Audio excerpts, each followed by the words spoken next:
ప్రతి కాలంలో ప్రతి ప్లేస్ లో మీ పురుషహంకారం వల్ల మా స్త్రీలు ఎంత బాధపడుతున్నారో ఎన్ని ఇబ్బందులు పడుతున్నారో మాట్లాడుతున్నా. పురుషహంకారం. అవును ఆడోళ్ళందరినీ తొక్కేస్తున్నారు. అవును. చట్ట ప్రకారం మగాళ్ళకి ఎక్కువ ఉన్న హక్కులేంటి, ఆడోళ్ళకి లేనివేంటి చెప్పవే. చట్టం ముందు అందరూ సమానులేగా కదా. సిటీ బస్సు ఎక్కేవనుకో స్త్రీలను గౌరవించడం మన సంప్రదాయం, వారికి కేటాయించిన సీట్లలో వారినే కూర్చొనిద్దామని రాసి ఉంటది. పురుషుల్ని గౌరవించడం సాంప్రదాయం అని ఎక్కడన్నా రాసి ఉంటది. ఎత్ర నారిస్తూ పూజ్యంతే రమంతా తత్ర దేవత అన్నారు. పురుషుణ్ణి పూజించమని నా కొడుకన్నా చెప్పాడే.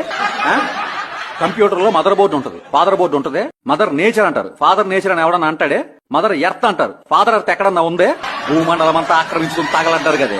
ఇంకా ఏదో లేదని మా మగాళ్ళ మీద పడి ఎదవయ్యేడు. నీ ఫెమినిస్ట్ ఫ్రెండ్ ఫాతిమా జస్ట్ పప్పులో కొంచెం ఉప్పు తక్కువ వేసాడని మొగు నిరగొట్టిందే. ఆడెప్పటికీ చెప్పుకోలేక ఏడుస్తుంటే నేను హాస్పిటల్ తీసుకెళ్లి కట్లు కట్టించా. ఏంటమ్మా నువ్వు వండి పెడుతుంటే తినేసి అడ్డంగా బలిసానా? ఇందులో ఏది షుగరో, ఏది సాల్ట్, ఏది పప్పు, ఏది పసుపు చెప్పవే. కిచెన్ స్పెల్లింగ్ తెలుసా నీకు? You bloody hypocrite.